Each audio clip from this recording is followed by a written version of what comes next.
Hello les amis, c'est Niki. Allez, en route pour un nouveau tuto qui cette fois va être consacré à la récupération de partitions, de fichiers supprimés et qui va certainement être utile aux personnes qui sont dans ce cas, malheureusement, mais aussi à garder sous le coude au cas où ce genre de problème vous tomberait dessus. On sait jamais, on n'est jamais à l'abri d'une erreur. Donc ici, on va d'abord utiliser le logiciel TestDisk qui est tout simplement un des meilleurs dans le domaine pour la récupération des partitions après un formatage ou un plantage par exemple. Puis je vous montrerai une autre solution aussi très fiable et pratique pour récupérer facilement des fichiers supprimés. Allez, assez parlé, c'est parti.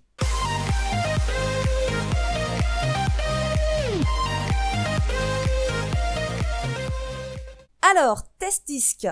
Alors par exemple, vous avez formaté votre disque dur par erreur, vous avez planté, un virus a détruit votre table de partition. Eh bien, TestDisk est une très très bonne solution et il est capable, alors je vais vous expliquer d'abord de quoi il est capable. Alors il est capable de réparer ou récupérer une table de partition FAT ou NTFS. Alors pour ceux qui ne savent pas ce que c'est, je vais développer un tout petit peu là-dessus. Vous avez votre disque dur et il faut bien sûr un moyen pour organiser toutes les données qui sont dessus, donc vos fichiers, photos, vidéos, vos données, etc. Et justement, alors un système de fichiers représente la structure que l'ordinateur utilise pour organiser tout ça. Et dans Windows, on a les systèmes de fichiers NTFS, FAT32 et FAT, quoique ce dernier est assez ancien et rarement utilisé maintenant. On l'appelle aussi FAT16 d'ailleurs. Donc par exemple, quand vous installez un nouveau disque dur, eh bien vous devez le partitionner et le formater en utilisant un de ces systèmes de fichiers. Donc NTFS, FAT32, FAT, avant de pouvoir y stocker vos données, programmes et autres. Voilà, donc côté performance, l'accès aux fichiers sur une partition NTFS est plus rapide que sur une partition de type FAT, puisqu'en fait il utilise un arbre binaire performant pour localiser les fichiers. Alors la sécurité est aussi plus importante sur une partition NTFS, puisque là vous pouvez utiliser les autorisations, les fonctionnalités d'autorisation et de chiffrement. Donc en gros, si vous disposez d'une partition ou d'un volume FAT32, eh bien, tous les utilisateurs qui ont accès à votre PC pourront lire les fichiers qui s'y trouvent, contrairement au NTFS. Voilà, donc là j'ai développé un tout petit peu là-dessus pour que vous compreniez un peu le fonctionnement des systèmes de fichiers. Donc vous avez votre disque dur et le système de fichiers, donc NTFS, voyez, FAT ou FAT32, et simplement en fait la structure qui permet d'organiser toutes vos données. Alors, donc on revient à TestDisk, il est capable aussi donc de reconstruire un secteur de boot, alors que ce soit du FAT12, FAT16, FAT32 ou NTFS. Il est capable de réparer la MFT, Master File Table, en français c'est table de fichiers maître.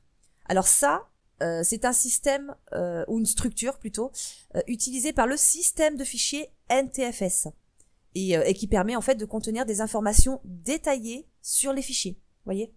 Voilà, donc après il est capable aussi de récupérer un fichier effacé, bien sûr, et de copier les fichiers depuis une partition, même si elle a été effacée. Donc c'est ce qu'on va voir justement après. Donc en tout premier, vous allez cliquer sur le lien qui est dans la description, TestDisk, et quand vous allez cliquer sur le lien, vous arriverez sur cette page. Alors avant, il y aura une petite page de publicité, 10 secondes, et vous cliquerez en haut pour accéder à cette page. Alors ce logiciel est bien sûr gratuit et open source, il est développé par Christophe Grenier, GG à lui d'ailleurs. Et en arrivant sur cette page, donc vous voyez, vous avez plusieurs systèmes d'exploitation proposés, donc suivant le vôtre évidemment, vous choisissez. Moi je vais prendre Windows. Voilà, une fois que vous avez cliqué directement, vous avez cette fenêtre qui s'affiche et enregistrer le fichier. Hop. Alors comme d'habitude, logiquement, il va se placer dans le dossier téléchargement et on l'a ici. Donc là, il est zippé. Si vous n'avez pas de logiciel de compression de fichiers, moi je vous conseille WinRAR, qui est très bien. Je vous laisserai aussi le lien, si vous voulez, dans la description. Et une fois que vous avez donc installé WinRAR, vous cliquez droit ici, sur le dossier du logiciel, et extraire vers. Voilà, il est en train d'extraire, on a le dossier qui est décompressé, on ouvre à nouveau, et on y est. Donc pour le tuto, du coup, vous voyez qu'on va utiliser la version pour Windows. Alors, vous allez lancer le logiciel en cliquant sur l'application .exe, juste là, ici.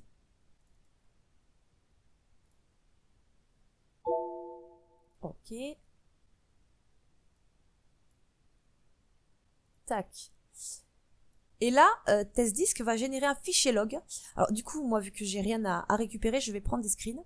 Donc pour pouvoir conserver un historique sur chaque manip. Donc ici, vous allez cliquer sur Create pour créer justement un fichier log. Alors Append, juste là, permet en fait d'ajouter au fichier log les résultats de l'opération courante aux résultats précédents. Et nos logs, donc juste là, là, aucun log n'est créé. C'est surtout utile si vous utilisez TestDisk depuis un média en lecture seule, par exemple CD, DVD, etc. Et que vous n'avez nulle part où créer ce fichier. Voilà, donc là, vous tapez simplement sur Entrée de votre clavier. Et ensuite, le logiciel va afficher la liste des disques détectés par votre système. D'ailleurs, on peut les distinguer par leur taille et leur nom de modèle, vous voyez. Donc là, on a ici, par exemple, SDA, A, B, C, D, 320 Go, le nom du modèle, ici. Donc, vous choisissez le disque dur à analyser, tout simplement, le disque dur dans lequel des partitions ont été perdues, ou alors un système de fichiers endommagé. Et Entrée. Alors, là, on vous demande quel est le type de la table de partition. Donc, pour un PC normal, il s'agit toujours d'Intel. Donc là, si vous êtes sur Windows, par exemple, vous restez par défaut sur Intel et vous tapez Entrée. EFJ, GPT, ça concerne en fait les Apple Mac récents. Ensuite, ici, on a Mac. Alors là, c'est pour les vieux Mac PPC. Et Non, là, c'est principalement pour les clés USB et les cartes d'appareil photo aussi. Voilà, donc Entrée. Et là, donc on est sur l'état de la table des partitions. Alors vous avez un menu et pour vérifier donc la structure de la table des partitions, vous allez sélectionner Analyse. Donc par défaut, il est sur Analyse normalement. Et Entrée. Donc Entrée du clavier. Et maintenant, donc là ça y est, on a le contenu de la table des partitions. Donc vous remarquerez que les partitions effacées, donc celles que vous avez perdues, sont absentes de la liste. Elles ne sont pas encore affichées. Et que aussi des problèmes peuvent être signalés. Alors la première partition ici, vous voyez, celle-ci, elle est listée 2 fois. C'est exactement la même. Donc là, ça veut dire simplement que le système de fichiers est corrompu ou que l'entrée de la table de partition est invalide. Là, invalide NTFS boot. Donc là, ça indique clairement que le secteur de boot NTFS est défectueux. Et là, vous voyez que seule une partition logique nommée partition 2 est présente, juste là. Donc dans la partition étendue. Alors partition 2, donc forcément, il manque une partition logique. Alors là, vous allez confirmer avec Quick Search. Donc vous tapez sur Entrée, à nouveau. Et du coup, là, c'est ce qui nous intéresse, puisqu'il va vérifier pour trouver des incohérences ou des partitions supprimées. Donc Entrée. Alors après sa petite recherche, TestDisk va afficher vos partitions, ici. Et normalement, celles que vous avez aussi perdues. Elles devraient aussi être affichées. Alors en tout premier, si votre partition est de type Vista ou Seven, vous allez devoir taper Y pour confirmer. Donc Yes. Et là, vous voyez, juste là, on a retrouvé la partition manquante, la partition 3, qu'on n'avait pas tout à l'heure. Donc, avec les flèches du clavier, vous allez justement vous placer sur la partition qui vous intéresse, donc celle qui vous manque évidemment, la partition qui contient les fichiers à récupérer. Et une fois dessus, vous allez taper sur la lettre P du clavier. En fait, ça va vous permettre de voir tout le contenu, tout ce qui se trouve à l'intérieur de cette partition, vos dossiers, vos fichiers, etc. Et pour revenir en arrière, vous aurez simplement appuyé sur la lettre Q du clavier. Voilà, donc vous avez vérifié, c'est bon. Entrée du clavier. Donc maintenant, si toutes les partitions ont été retrouvées, et s'il n'en manque aucune, et que les fichiers à l'intérieur sont OK, donc vous avez vérifié en tapant P sur le clavier, alors à ce moment-là, vous allez simplement sélectionner Write avec les flèches du clavier, ce qui fait que on va réécrire la nouvelle table des partitions et donc la récupérer. Parce que là, vous la voyez, mais il faut maintenant la récupérer. Voilà pourquoi on va sélectionner Write et réécrire cette nouvelle table de partitions. Alors par contre, s'il manque toujours votre partition, alors ici par exemple, la numéro 1 n'a toujours pas été trouvée. Vous voyez, on a la 2, la 3, on n'a toujours pas la partition numéro 1. Alors à ce moment-là, vous allez sélectionner Deeper Search, puis Entrée bien sûr. Alors c'est un peu la recherche approfondie là. Donc ce qu'il va faire, il va chercher la présence de sauvegarde du secteur de boot, des systèmes FAT32 et des systèmes de fichiers NTFS, et aussi les sauvegardes des superblocs. Et du coup, plus de partitions peuvent être retrouvées, tout simplement. Voilà, et quand il aura terminé la recherche approfondie, hop, vous aurez les résultats. Et là, voyez que la première partition, donc la numéro 1, juste là, a été trouvée, ça y est, et grâce justement à la sauvegarde du secteur de boot. Alors là, par contre, il y a un souci. Je ne sais pas si vous en êtes rendu compte. Si vous regardez bien, la partition 2 est affichée 2 fois. Donc ça peut arriver également. Donc là, en plus, elle est affichée 2 fois avec des tailles différentes, donc c'est pas normal. Et elles ont d'ailleurs le statut D, juste devant ici, là. D, D. Delete. Delete ou effacer. Parce que justement, elles se chevauchent. Alors, dans ce cas, pas le choix, il faut trouver la bonne. Donc, si ça vous arrive, vous sélectionnez la première des 2 partitions, en tapant P du clavier toujours, pour accéder au fichier. Hop, et une fois dedans, là, clairement, on voit que le système de fichiers est endommagé. Donc, on cherche pas Q du clavier pour revenir à l'écran précédent. Hop. Et donc, c'était la première. Celle-là, on la laisse de côté. Alors maintenant, on entre dans la suivante. Donc, avec les flèches du clavier, toujours. Vous allez sur la suivante ici. Vous tapez P pour entrer à l'intérieur. Et là, impeccable, nos fichiers sont bien affichés. On a retrouvé la bonne partition. Alors, je développe juste 2 secondes dans l'arborescence. Faut savoir qu'en fait, chaque ligne qui commence par un D, donc vous voyez tout à fait ici, au début, D, donc c'est un dossier. Donc chaque ligne qui commence par un D, c'est un dossier. Et chaque ligne qui commence par un tiret, donc là, il y en a pas, il y a que des D. Donc si pour vous c'est le cas et qu'elle commence par un tiret, eh bien c'est un fichier. Alors les lignes rouges, donc ici il y en a pas non plus. Si vous avez des lignes rouges, en fait ce sont des fichiers qui ont été supprimés, que vous verrez forcément réapparaître là. Et pour ouvrir un dossier, donc quand vous êtes dessus, eh bien vous appuyez tout simplement sur Entrée. Et pour vous déplacer, toujours, vous utilisez les flèches du clavier. Et l'emplacement où vous vous trouvez est toujours affiché en haut, juste après le mot Directory. Donc là, on se trouve ici. Et concernant les fichiers qui ont été supprimés, donc par exemple, vous avez perdu un fichier, là vous avez la ligne rouge, donc vous aimeriez bien le retrouver, le récupérer. À ce moment-là, vous le sélectionnez et vous appuyez sur la touche C de votre clavier pour le restaurer. Et en tapant sur la touche C, en fait, après, il vous demandera où copier les fichiers. Donc, il faut se déplacer jusqu'au dossier de destination et appuyer sur Y. Et quand c'est fait, vous aurez une confirmation comme quoi la copie a réussi ou échoué entièrement ou en partie. Voilà, donc là, c'était la petite parenthèse pour vous montrer comment aussi récupérer un fichier dans une partition. Donc, maintenant qu'on a retrouvé la bonne partition, la partition numéro 2, on vérifie tout ça. Alors, vous inquiétez pas si tout n'apparaît pas, puisqu'en fait, l'affichage des répertoires d'une partition FAT sont limités. Mais vous pourrez quand même y accéder une fois que la partition sera récupérée. Voilà, une fois que la vérification est OK, vous tapez Q pour revenir en arrière. Et là, alors oui, il faut savoir aussi qu'une partition peut avoir l'état P, donc primaire. Elle peut avoir l'état astérix, vous voyez l'astérix ici, juste là. Donc là, ça veut dire que elle est amorçable.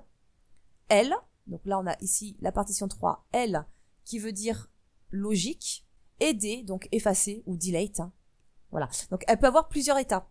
Donc vous vous rendez sur la bonne partition que vous avez trouvée, et avec les flèches, gauche et droite du clavier, vous allez changer le statut de cette partition en L, logique.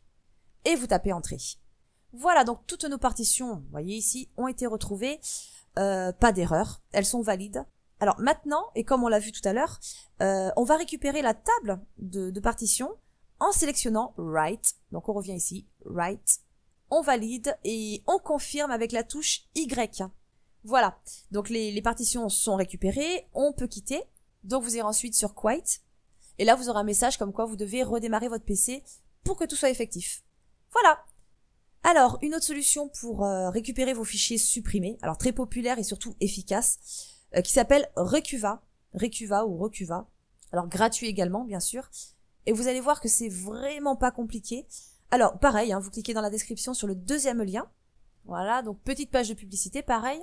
Vous cliquez en haut pour accéder à cette page. Et là, donc on est sur la version classique, il y a la version portable, donc je vous laisserai les 2 versions si vous voulez. Donc, télécharger, hop, à nouveau.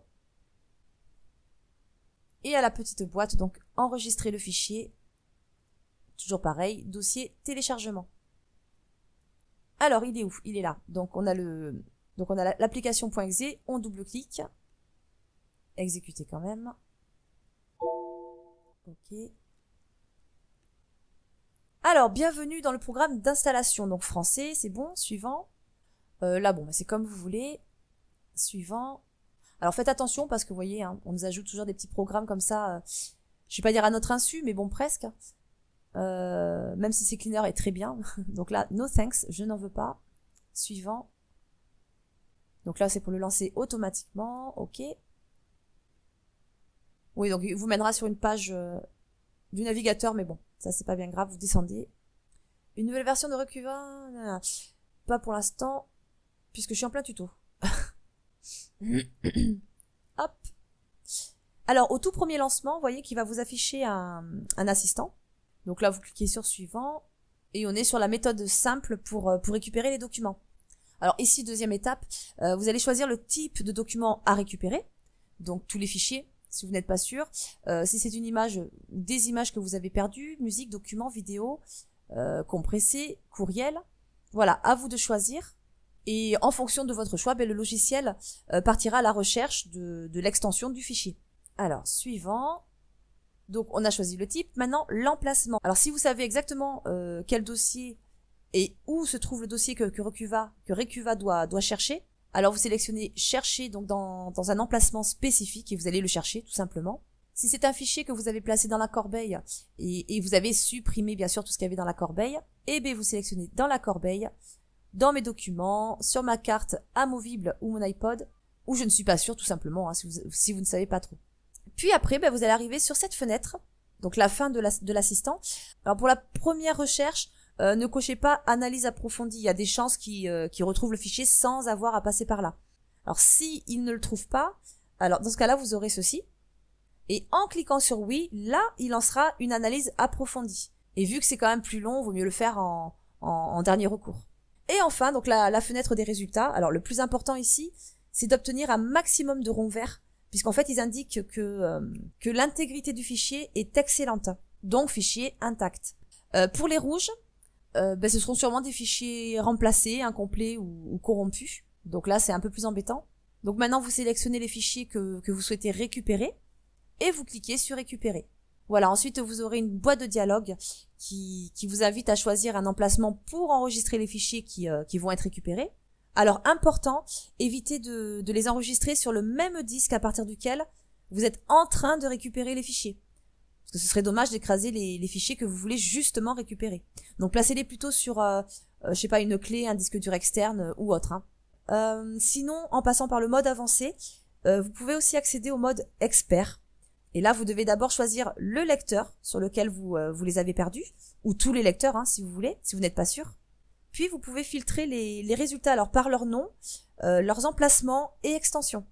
Également un type de fichier spécifique dans le menu déroulant, images, musique, vidéo, compressé, email. Et voilà, après il n'y a plus qu'à et logiquement vous devriez retrouver vos fichiers supprimés. Oui, alors une autre option, plutôt super aussi je trouve, vous pouvez aussi rendre un ou des fichiers totalement irrécupérables en le supprimant de façon sécurisée. Donc ça c'est plutôt bien aussi. Donc vous sélectionnez un fichier, hein, par exemple, vous cliquez droit dessus et vous sélectionnez effacement sécurisé des fichiers sélectionnés. Tout simplement. Voilà. Et bien sûr, l'efficacité de ce logiciel dépend aussi de la date à laquelle le fichier a été supprimé. Donc si ça fait quelques semaines, ça va être un peu plus, voire beaucoup plus difficile, hein, puisque il y aura des chances qu'il ait été écrasé et remplacé. Donc vraiment, pour augmenter vos chances, utilisez-le le plus vite possible. Voilà pour ces deux logiciels qui restent incontournables et que je pense vous devriez avoir absolument dans votre bibliothèque.